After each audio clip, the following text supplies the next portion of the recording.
That is why the Dutch government decided to include the Palestinian Authority on our new list of partner countries for development cooperation. I would now like to give the floor to President Abbas. Thank you. Thank you, Mr. Prime Minister, and through you to the people of Netherlands for the assistance provided to the PA and the Palestinian people in their endeavor to build the institutions of the Palestinian state. I had the honor today to meet Her Majesty Queen Patrick, the Foreign Minister, and also addressed the Parliament. I discussed with the Prime Minister the situation of the peace process, the efforts to resume negotiations, which are our main option. We are working with the Quartet to have the Israeli government accept the principles of two states on 67 lines with mutually agreed swaps, as specified by President Barack Obama, and to stop settlement activities in order to give peace a chance.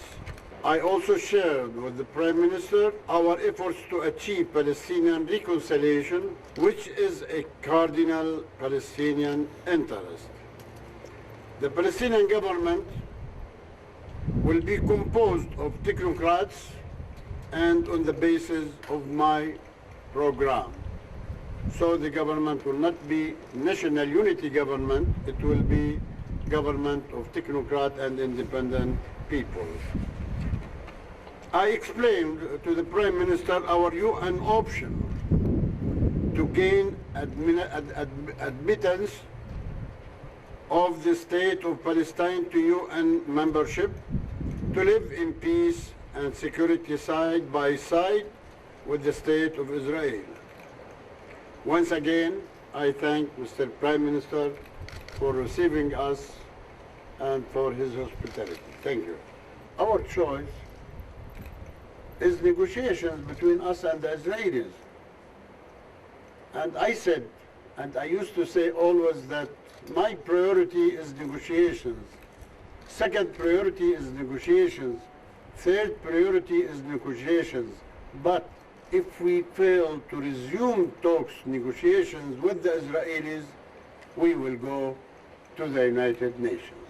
Unless there is another option comes from the United States or Europe or any other place, we are ready to listen carefully and work accordingly.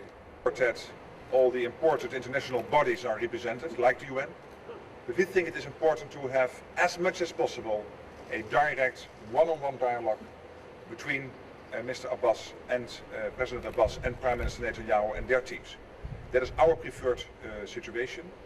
At the same time, we are against unilateral steps, and that's why we are not in favor. We are against a UN resolution on recognition of the state of Palestine, because we think it will make the situation more difficult to come to a negotiation position.